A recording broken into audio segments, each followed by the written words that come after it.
नमस्कार बच्चों, राम राम। स्वागत आपका अपने YouTube channel GS with Ashok soda में। तो कैसे हो आप सब? शानदार होंगे, जानदार होंगे, बेहतरीन होंगे बच्चों। और आप सब लोगों की बेहतरीन तरीके से तैयारी चल रही होगी।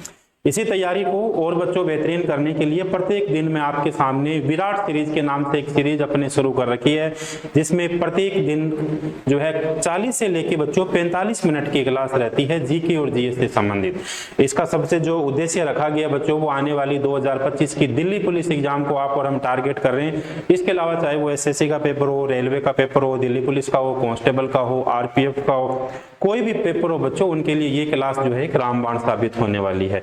तो आज प्रैक्टिस सेट नंबर अपना रहने वाला है बच्चों 5। अगर किसी बच्चे ने पहले ज्वाइन नहीं किया तो बिल्कुल ज्वाइन करिए। इससे पहले मैं आपके लिए 4 प्रैक्टिस सेट बच्चों अपलोड कर चुका हूं और चारों के अंदर शानदार और जानदार क्वेश्चन है। बहुत सारे क्वेश्चन का तो बिल्कुल अपने पोस्टमार्टम कर रखा है बच्चों, जहां से सीधे सीधे क्वेश्चन आपके और मेरे लिए बच्चों कामयाब रहने वाले। तो शुरुआत करते हैं। सभी बच्चे जुड़ेंगे कॉपी और पेन लेकर। देखते हैं आज का क्लास का क्वेश्चन नंबर 1 क्या है। देखो भैया, क्वेश्चन नंबर 1 में क्या पूछा गया? क्वेश्चन नंबर 1 में पूछा है किस नदी पर बगलिहार बांध, देखो किस नदी पर बगलिहार बांध का निर्माण किया गया? सतलज नदी, सिंधु नदी, चेनाब नदी, रावी नदी। बताइए आप किस पे जो है ये बगलिहार बांध का निर्माण किया गया? कौन सा लोग करे बच्चों? तो ये लोग करते हैं कौन सा? चेनाब।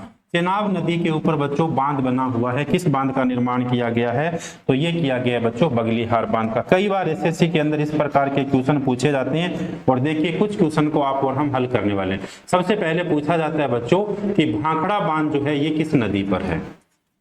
एसएससी के अंदर खूब सारे क्वेश्चन पूछे गए कि भाखड़ा बांध किस नदी पर है भैया। तो बच्चों भाखड़ा बांध जो है ये है सतलुज नदी पर। सतलुज नदी पर, सतलुज नदी पर बांध बना हुआ है या बांध का निर्माण किया गया है। कौन से?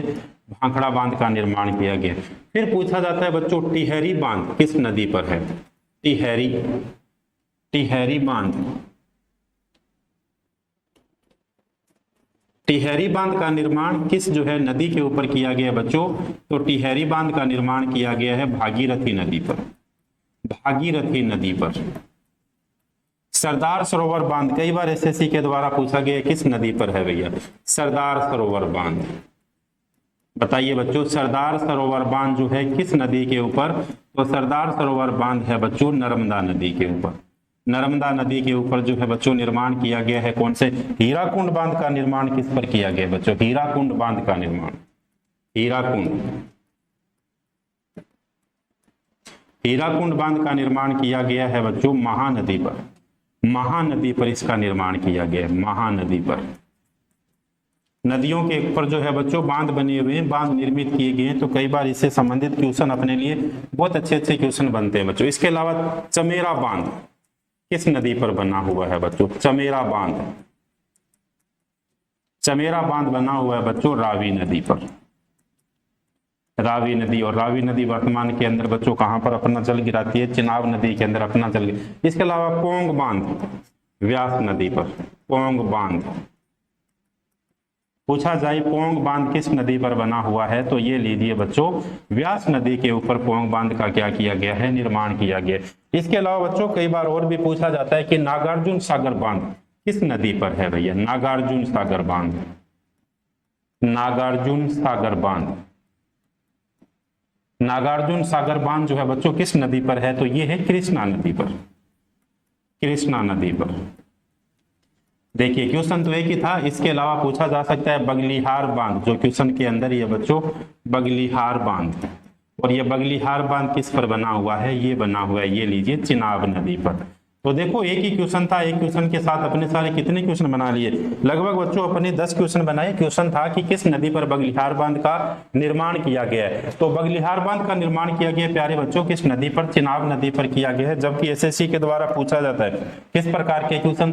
नागार्जुन सागर बांध का निर्माण किस नदी पर किया गया? कृष्णा नदी पर निर्माण किया गया। पोंग बांध का निर्माण किस पर है? व्यास नदी पर है। चमेरा बांध का निर्माण रावी नदी पर है। हीराकुंड बांध का निर्माण महानदी पर है। सरदार सरोवर बांध का निर्माण नर्मदा नदी पर है, टिहरी भागीरथी नदी पर है और भाखड़ा बांध बच्चों सतलुज नदी के ऊपर बना हुआ है। तो इस प्रकार के देखिए कई सारे क्वेश्चन बनते हैं और कई सारे क्वेश्चन एसएससी और रेलवे के विभिन्न एग्जाम्स के अंदर बच्चों पूछे जाते हैं। तो बढ़िया से स्क्रीनशॉट लोगे, साथ साथ आप नोट करोगे तो आपके क्या रहेगा बच्चों याद रहे। इसके अलावा एक और पूछा जाता है बच्चों दुलहस्ती बांध, दुलहस्ती बांध चिनाब नदी पर है ये, दुलहस्ती बांध ये है बच्चों चिनाब नदी पर है भैया। चलें आगे नेक्स्ट क्वेश्चन की ओर देखते हैं। क्वेश्चन नंबर 2 में क्या पूछा गया, भारत में 10 रुपए के नोट कौन जारी करता भैया।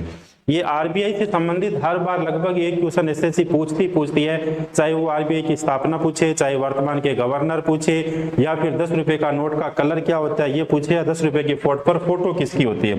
तो इस प्रकार के क्वेश्चन जो है बच्चों कई बार आरबीआई के द्वारा एसएससी और रेलवे के द्वारा पूछे जाते हैं। तो 10 रुपए के नोट कौन जारी कर सकता है, 10 रुपए के नोट जारी कर सकता है बच्चों आरबीआई यानी reserve bank of India, RBI यानी भारतीय रिजर्व बैंक के द्वारा जो है बच्चों 10 रुपए के नोट जारी किया जाता है। कभी कभी पूछा जाता है कि 1 रुपए का नोट कौन जारी करता है भैया, 1 रुपए का नोट जो है ये कौन जारी करता है। तो प्यारे बच्चों 1 रुपए का नोट जो है ये जारी करता है वित्त मंत्रालय। वित्त मंत्रालय के अधीन जो है वित्त सचिव जो है बच्चों 1 रुपए का नोट जारी करता है। इसके अलावा इसके बाद के जितने भी नोट होते हैं बच्चों, इन नोट को कौन जारी कर सकता है, इन नोटों को जारी कर सकता है बच्चों आरबीआई यानी आरबीआई रिजर्व ऑफ इंडिया, और इनके कौन करते हैं बच्चों, इनके गवर्नर जो है वो जारी करते हैं। जब अपन आते हैं वापस क्वेश्चन की ओर, कभी कभार पूछा जाता है कि आरबीआई की स्थापना कब होती है भैया, रिजर्व बैंक ऑफ इंडिया की स्थापना कब होती है। आरबीआई की स्थापना होती है 1 अप्रैल 1935 को, 1 अप्रैल यानी 1 अप्रैल 1935 को इसकी स्थापना होती है। पहले इसका मुख्यालय जो बच्चों कोलकाता के अंदर इसका मुख्यालय था, और वर्तमान के अंदर इसका मुख्यालय पूछा जाए तो कहां पर है, वर्तमान के अंदर बंबई के अंदर आरबीआई का मुख्यालय है। वर्तमान के अंदर बंबई के अंदर आरबीआई का क्या है, मुख्यालय है। इसके अलावा पूछा जा सकता है कि आरबीआई का केंद्रीकरण कब किया गया था। केंद्रीकरण आरबीआई का कब किया गया था, तो केंद्रीकरण किया गया था 1 जनवरी 1949 को, 1949 को आरबीआई का केंद्रीकरण कर दिया गया था, आरबीआई का केंद्रीकरण कर दिया गया था बच्चों। अब वापस आते हैं अपने क्वेश्चन की ओर। क्वेश्चन किस प्रकार के पूछे जाते हैं, क्वेश्चन पूछा जाता है कि सबसे पहले देखिए 10 रुपए का नोट के ऊपर फोटो किसकी होती है। 10 रुपए के नोट पर फोटो होती है बच्चों कोणार्क का सूर्य मंदिर, कोणार्क का सूर्य मंदिर, कोणार्क के सूर्य मंदिर की फोटो होती है। फिर पूछा जाता है 20 रुपए के नोट पर फोटो किसकी होती है, तो ये लीजिए 20 रुपए के नोट पर फोटो मिलती है बच्चों अपने को एलोरा की गुफाएं, एलोरा की गुफाएं महाराष्ट्र के अंदर है ये, एलोरा की गुफाएं अपने को मिलती है। फिर क्वेश्चन पूछा जा सकता है 50 रुपए के नोट पर फोटो किसकी है भैया, वैसे सब पर महात्मा गांधी की तो है ही, 50 रुपए के नोट पर फोटो किसकी है बच्चों, 50 रुपए के नोट पर फोटो मिलती है बच्चों हम्पी की।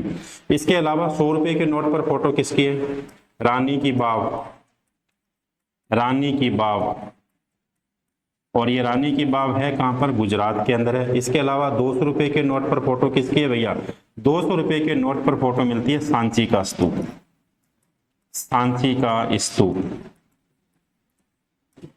और 500 रुपए के नोट पर फोटो किसकी मिलती है, 500 रुपए के फोटो मिलती है अपने को लाल किले की, लाल किले की फोटो मिलती है।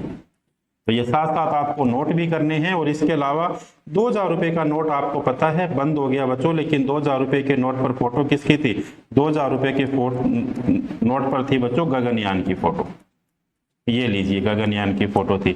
तो ये कभी भी आपसे पूछ लिया जाए, देखिए चाहे 10 रुपए का नोट, 20, 50, 100, 200, 500, 1000, तो ये कभी भी आपसे पूछ लिया जाए तो आपको पता होना चाहिए। फिर यहाँ पे क्वेश्चन पूछा जा सकता है बच्चों कि 10 रुपए का नोट जो होता है वो किस कलर का होता है, तो ये होता है चॉकलेटी भूरा। 10 रुपए का नोट होता है बच्चों चॉकलेटी भूरा कलर का होता है 10 रुपए का नोट। फिर पूछा जा सकता है 20 रुपए का नोट किस प्रकार का होता है, हरा पीला होता है भैया, हरा पीला होता है। 50 रुपए का नोट फ्लोसेंट होता है, कलर कौन सा होता है, तो फ्लोसेंट कलर का होता है। फिर पूछ लिया जाए कि 100 रुपए का नोट हल्का बैंगनी होता है, हल्का बैंगनी। कितने रुपए का नोट, 100 रुपए का नोट हो गया बच्चों। 200 रुपए का नोट पूछ लिया जाए तो 200 रुपए का नोट होता है चमकीला पीला, चमकीला पीला, चमकीला पीला। और 500 रुपए का नोट होता है पथरीला भूरा, पथरीला भूरा।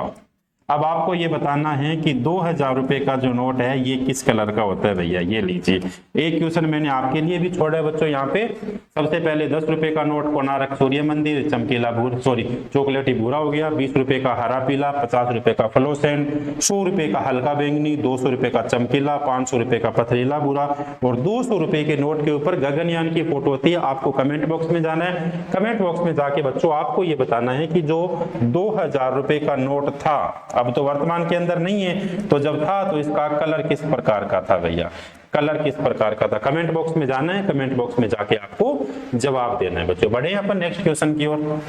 चलो अगला क्वेश्चन देखते हैं।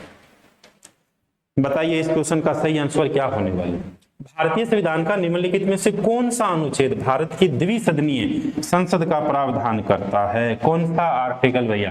देखिए अगर आपको मिला हुआ है कहीं पे बच्चों संसद, तो आप अंदाजा लगा सकते हो इस क्वेश्चन का सही आंसर क्या होने वाला है। इस क्वेश्चन का सही आंसर होने वाला है बच्चों आर्टिकल नंबर 79 होने वाला है। देखो सबसे पहले तो क्वेश्चन किस प्रकार का बनता है। भारत के अंदर जो पार्लियामेंट है, जो संसद है, ये संसद किस देश के संविधान से ली गई है बच्चों। संसद ली गई है ब्रिटेन के संविधान से ली गई है। जबकि पूछा जाए कि संसदात्मक ढांचा किस देश के संविधान से लिया गया है, पार्लियामेंट्री सिस्टम किस देश के संविधान से लिया गया भैया, तो संसदात्मक शासन व्यवस्था भी तो ब्रिटेन से ली गई है। 2 नंबर बात होगी।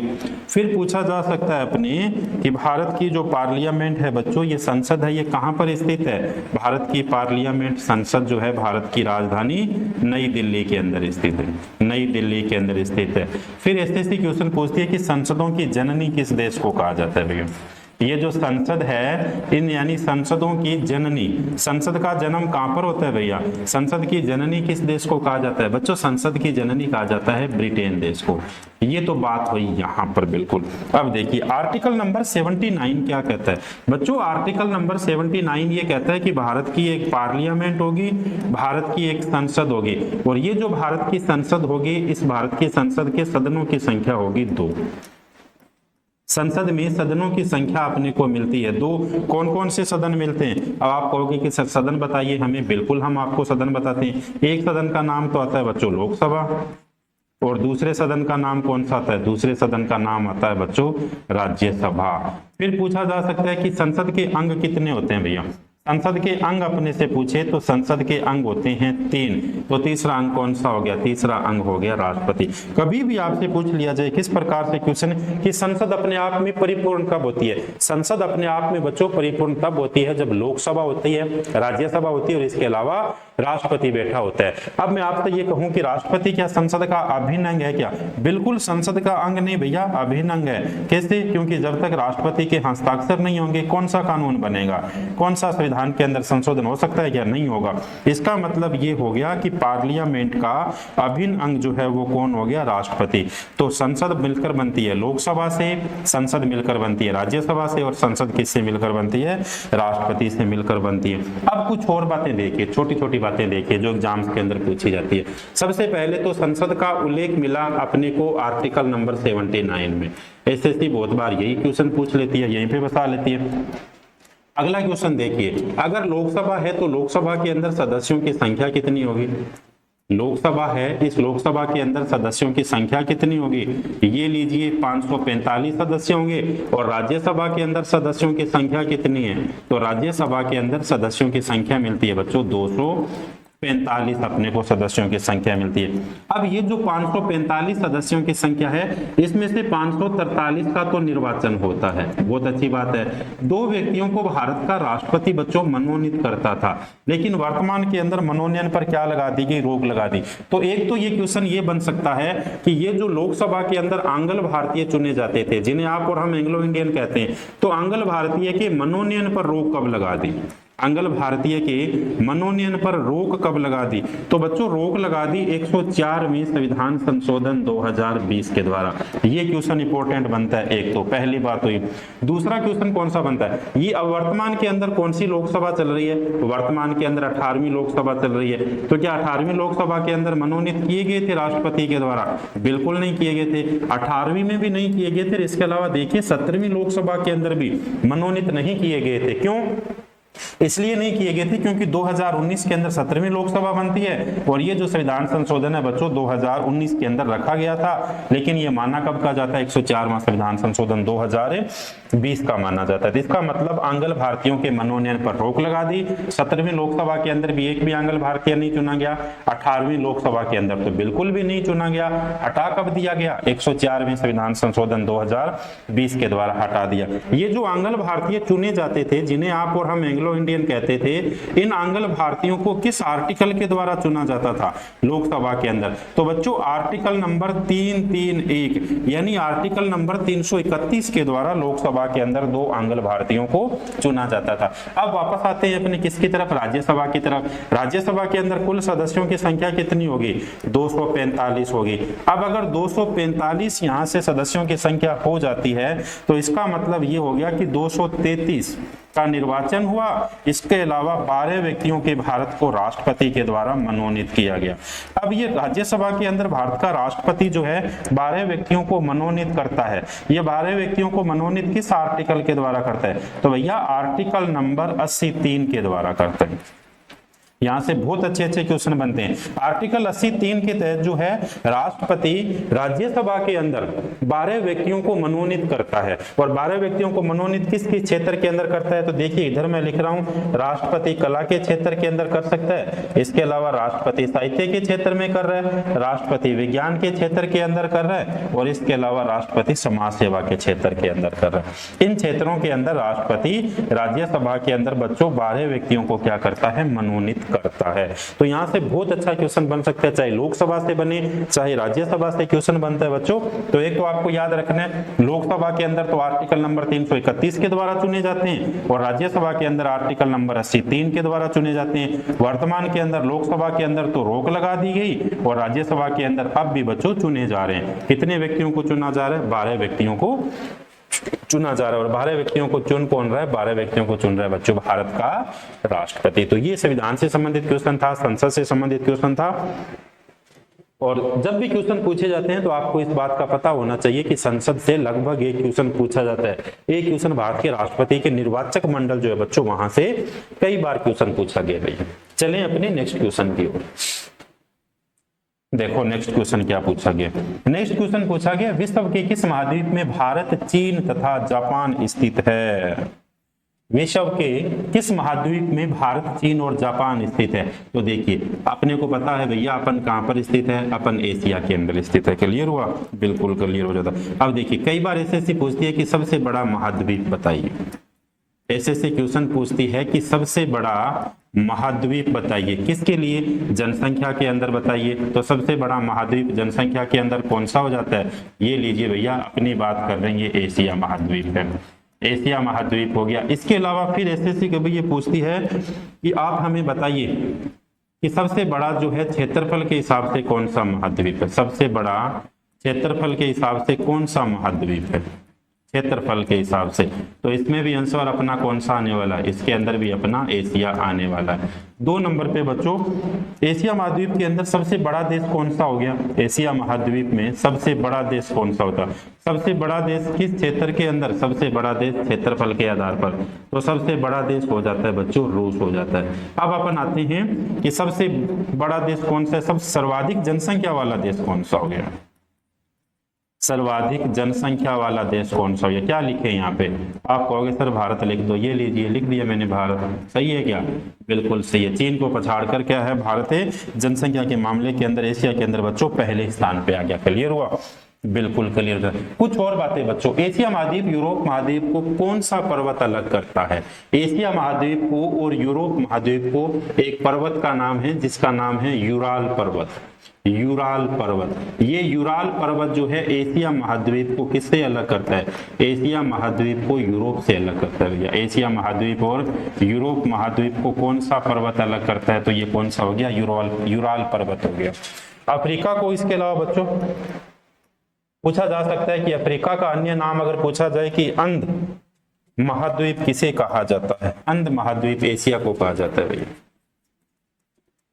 अंध महाद्वीप कौन से महाद्वीप को कहा जाता है, तो ये एशिया महाद्वीप को कहा जाता है। अंध महाद्वीप किसको कहा जाता है, तो ये एशिया महाद्वीप को कहा जाता है। इसके अलावा अफ्रीका महाद्वीप बच्चों एकमात्र ऐसा इकलौता महाद्वीप है जहां पर कर्क रेखा, मकर रेखा और विषुवत रेखा गुजरती है। कर्क रेखा, मकर रेखा, कर्क रेखा, मकर रेखा, इसके अलावा विषुवतीय रेखा। कौन सा महाद्वीप है जिसके अंदर से ये तीनों रेखाएं गुजरती है? तो ये कौन सा हो गया बच्चों? महाद्वीप हो गया, अफ्रीका महाद्वीप हो गया। इन तीनों का आंसर क्या आने वाला है? अफ्रीका महाद्वीप, अफ्रीका महाद्वीप, ये लीजिए। तो यहां से कई बार क्वेश्चन बन सकते हैं ज्योग्राफी से संबंधित, तो आपको पता होना चाहिए कि एशिया महाद्वीप और यूरोप महाद्वीप को कौन सा पर्वत अलग करता है? यूराल पर्वत बच्चों अलग करता है। अंध महाद्वीप के नाम से एशिया महाद्वीप को जाना जाता है। इसके अलावा कर्क रेखा, मकर रेखा और विषुवतीय रेखा, सॉरी अंध महासागर जो है बच्चों अफ्रीका महाद्वीप को कहा जाता है, एशिया महाद्वीप को नहीं कहा जाता। माफ करना भैया, अपन अंधे थोड़ी है। ये लीजिए, अफ्रीका महाद्वीप को कहा जाता है। यहां पर अफ्रीका महाद्वीप लिखोगे आप, अफ्रीका महाद्वीप को कहा जाता है, अफ्रीका महाद्वीप, ये लीजिए। तो विश्व के किस महाद्वीप के अंदर भारत, चीन तथा जापान स्थित है? तो भारत हो गया बच्चों, चीन हो गया और जापान किस महाद्वीप के अंदर स्थित हो गया? एशिया महाद्वीप के अंदर। तो सबसे बड़ा जनसंख्या वाला कौन सा हो गया बच्चों? एशिया महाद्वीप हो गया। सबसे बड़ा क्षेत्रफल के हिसाब से भी एशिया महाद्वीप हो गया।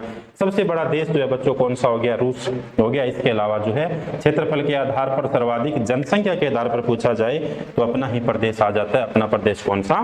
भारत आ जाता है। अगला क्वेश्चन देखते हैं कौन सा। क्षेत्रफल की दृष्टि से भारत का दूसरा सबसे बड़ा राज्य निम्नलिखित में से कौन सा है? तो ये 2011 की जनगणना के हिसाब से पूछा है बच्चों। 2011 की जनगणना को बहुत विस्तार से अपन ने पढ़ा है। तो क्षेत्रफल की दृष्टि से भारत का दूसरा सबसे बड़ा राज्य अगर पूछा जाए तो कौन सा हो जाता है? मध्य प्रदेश हो जाता है। पहला कौन सा हो जाता है? राजस्थान हो जाता है। क्षेत्रफल के आधार पर पूछा जाए कि सबसे बड़ा, क्षेत्रफल के आधार पर सबसे बड़ा पूछा जाए तो सबसे पहले राजस्थान आता है भैया। एक नंबर पे आ गया राजस्थान। 2 नंबर पे आ गया मध्य प्रदेश, एमपी, मध्य प्रदेश। और 3 नंबर पे कौन सा आ जाता है बच्चों? 3 नंबर पे आ जाता है महाराष्ट्र। 3 नंबर पे आ गया महाराष्ट्र आ गया। इसके अलावा जनसंख्या में भी पूछा जा सकता है पहला, दूसरा और तीसरा स्थान। ये तो क्षेत्रफल के आधार पे था। अब जनसंख्या में अपने से पूछा जा सकता है। जनसंख्या के अंदर अगर जनसंख्या में पूछा जाए तो सबसे पहले उत्तर प्रदेश, महाराष्ट्र और बिहार, 3 नाम लिख लीजिए। सबसे पहले आएगा उत्तर प्रदेश, फिर आएगा बच्चों महाराष्ट्र और फिर कौन सा आएगा? बिहार आएगा। तो अगर कभी आपसे पूछ लिया जाए कि जनसंख्या के आधार पर जो है 3 राज्य बताइए, इसके अलावा क्षेत्रफल के आधार पर भी 3 राज्य बताइए, तो सबसे बड़ा राजस्थान, मध्य प्रदेश, महाराष्ट्र। और जनसंख्या के अंदर देखिए उत्तर प्रदेश, महाराष्ट्र और कौन सा है? बिहार हो गया। और इस क्वेश्चन का सही आंसर कौन सा हो गया बच्चों? मध्य प्रदेश हो गया। चले नेक्स्ट क्वेश्चन की ओर। बताइए इस क्वेश्चन का सही आंसर क्या होने वाला है? क्वेश्चन है बच्चों, भारतीय अर्थव्यवस्था ने हरित क्रांति की सफलतापूर्वक अनुभव कितने चरणों के अंदर किया? भैया सफलतापूर्वक अनुभव पूछा गया है हरित क्रांति का। हरित क्रांति का सफलतापूर्वक अनुभव जो है कितने चरणों में किया गया? 4, 3, 2, 5। तो ये कितने चरणों के अंदर किया गया बच्चों? 2 चरणों के अंदर किया गया। हरित क्रांति से संबंधित कुछ देखिए क्वेश्चन किस प्रकार बनते हैं। हरित क्रांति का जनक किसे कहा जाता है? पूरी दुनिया के, पूरी दुनिया में हरित क्रांति का जनक कहा जाता है बच्चों Norman Borlaug. Norman Borlaug, Norman Borlaug को कहा जाता है, बोरलॉग को कहा जाता है। इन्हीं नॉर्मन बोरलॉग को जो है दुनिया का सबसे बड़ा पुरस्कार 1970 के अंदर, कौन सा पुरस्कार है? मैंने आपको कल वाली क्लास के अंदर लिखाया था, ये है बच्चों नोबेल पुरस्कार। तो नॉर्मन बोरलॉग को नोबेल पुरस्कार से कब सम्मानित किया गया था? 1970 के अंदर किया गया था। जबकि पूछा जाए कि भारत के अंदर हरित क्रांति का जनक किसे कहा जाता है? भारत के अंदर हरित क्रांति का जनक कहा जाता है बच्चों MS स्वामीनाथन को। और यहां से कई बार क्वेश्चन बन के आता है MS स्वामीनाथन को, MS स्वामीनाथन को कहा जाता है। और ये जो MS स्वामीनाथन है इन्हें भारत का सबसे बड़ा पुरस्कार मिला। और भारत का सबसे बड़ा पुरस्कार कौन सा मिलता है भैया? भारत का सबसे बड़ा पुरस्कार भारत रत्न। और भारत रत्न पिछले ही साल इन्हें मिला है 2024 के अंदर। 2024 के अंदर इन्हें मरणोपरांत क्या दिया गया था बच्चों, भारत रत्न से सम्मानित किया गया था। जबकि पूछा जाए कि हरित क्रांति का सर्वाधिक प्रभाव जो है किन फसलों पर पड़ता है, हरित क्रांति का सर्वाधिक प्रभाव 1 नंबर पे पड़ा था बच्चों गेहूं पर सर्वाधिक प्रभाव पड़ा, और 2 नंबर पर सर्वाधिक प्रभाव पड़ता है किसके ऊपर, चावल के ऊपर। अब ये भी पूछा जा सकता है कि गेहूं उत्पादन के अंदर भारत के अंदर प्रथम स्थान कौन सा हो गया, तो ये उत्तर प्रदेश प्रथम स्थान पर हो गया। और चावल उत्पादन के अंदर भारत के अंदर पूछा जाए प्रथम स्थान कौन है, तो ये लीजिए चावल उत्पादन के अंदर हो गया बच्चों पश्चिम बंगाल हो गया। इसके अलावा फिर पूछा जा सकता है किस प्रकार से कि भारत के अंदर गेहूं क्रांति का जनक किसे कहा जाता है। भारत में गेहूं क्रांति का जनक, गेहूं क्रांति का जनक कहा जाता है दिलबाग सिंह अटवाल को, दिलबाग सिंह अटवाल को, दिलबाग सिंह अटवाल को भारत के अंदर गेहूं क्रांति का जनक के रूप में इन्हें जाना जाता है। जबकि बच्चों हरित क्रांति की शुरुआत भारत के अंदर किस राज्य से की गई थी, तो हरित क्रांति की शुरुआत भारत के अंदर जो है पंजाब राज्य से की गई थी, पंजाब राज्य से की गई थी। तो ये अच्छे क्वेश्चन बनते हैं किससे संबंधित, हरित क्रांति से संबंधित बच्चों अपने क्वेश्चन बनते हैं। हरित क्रांति का जनक पूछा जा सकता है, भारत के अंदर जनक पूछा जा सकता है। इसके अलावा गेहूं क्रांति का जनक पूछा जा सकता है। गेहूं उत्पादन के अंदर बच्चों भारत के अंदर प्रथम स्थान उत्तर प्रदेश का हो गया। इसके अलावा चावल उत्पादन के अंदर प्रथम स्थान पश्चिम बंगाल का हो गया। गेहूं क्रांति का जो है जनक दिलबाग सिंह क्रांति का, दिलबाग सिंह अटवाल को कहा जाता है। इसके अलावा हरित क्रांति भारत के अंदर किस राज्य से शुरू की गई थी, तो ये जो है पंजाब राज्य से शुरू की गई थी भैया, पंजाब स्टेट से शुरू की गई थी। चलिए अपने नेक्स्ट क्वेश्चन की ओर देखते हैं क्या पूछा गया।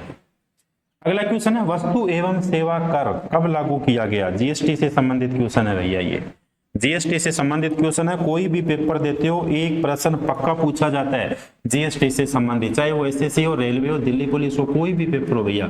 तो सबसे पहले पूछा गया वस्तु एवं सेवा कर कब लागू किया गया। तो वस्तु एवं सेवा कर बच्चों लागू किया गया भारत के अंदर 1 जुलाई 2017 को लागू किया गया भैया। अब देखो कुछ बातें आप साथ साथ नोट करोगे। दुनिया के अंदर सबसे पहले जीएसटी लागू की गई थी फ्रांस के अंदर। ये लीजिए, आप कहोगे सर पहले बताया, बिल्कुल पहले बताया, आपको याद थोड़ी रहता है। 1954 को शुरू की गई थी। दूसरी बात है कि मॉडल कौन से देश के मॉडल पर जीएसटी भारत की आधारित है, तो भैया कनाडा देश के मॉडल पर भारत की जीएसटी आधारित है। इसके अलावा भारत के अंदर जो है बच्चों जीएसटी लागू की गई थी किस समिति की सिफारिश पर जीएसटी लागू की गई थी, तो समिति का नाम था विजय केलकर समिति, विजय केलकर समिति।